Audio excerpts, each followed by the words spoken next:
Hello everyone, সবাই কেমন আছো? আমি মোটামুটি ভালোই আছি। তো বহুত দিন ধরে আমার এক খুব কাছের বান্ধবীর অভিযোগ, আমি সবার সাথে দেখা করছি, সব জায়গায় ঘুরতে যাচ্ছি, কিন্তু তার সাথে কিছুতেই মিট করছি না।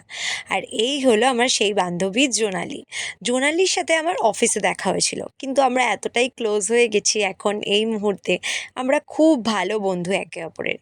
বেশি দিনের পরিচয় কিন্তু আমাদের একদমই নয়, খুব কয়েক মাসের পরিচয়, কিন্তু তারপরও একে অপরের এখন কত কাছের আমরা। তো সেই দিন আমরা মিট করে চলে গিয়েছিলাম হাতিবাগানে। জোনালির একটা ছোট্ট কাজ ছিল, আর আমাদের দুজনেরই বেশ ছোটোখাটো কিছু কেনাকাটা ছিল। তো সেদিন ছিল শুক্রবার, আর এমনিতেও আমার এখন চলছে নিরামিষ, তাই চলে গেলাম সোজা ডিম্পিতে, যেটা শ্যামবাজারে রয়েছে একেবারেই নিরামিষ দোকান। ওখানে অনিয়ন গার্লিক কিছুই পাওয়া যায় না, আমার এর আগের একটা ভ্লগে যদিও আমি দেখিয়েছিলাম। তো যাই হোক, ওখান থেকে খেয়ে নিলাম আমরা দুজনে কোল্ড কফি, আর তারপরে রাস্তায় বেরিয়ে চোখে পড়লো এই দাদুর দোকানটা, যেটা এই তন্তুজ শাড়ির দোকানের একদম সামনের ফুটপাতে দাদু এতগুলো কানের নিয়ে বসেছিল।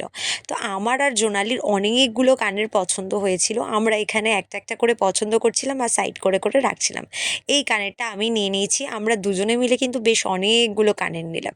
তো যাই হোক, কেনাকাটা কমপ্লিট করে আমারও একটু যাওয়ার ছিল, আমি এখানে জোনালিকে বিদায় জানিয়ে বেরিয়ে পড়লাম, কারণ আজকে আমার প্রচুর কাজ ছিল। তো যাই হোক, এই ছিল আজকের ছোট্ট পুচকে ভ্লগ জোনালির সাথে দেখা করা নিয়ে। আবারও চলে আসবো নতুন ভিডিও নিয়ে। এখনকার জন্য সবাইকে টাটা, সবাই ভালো থেকো।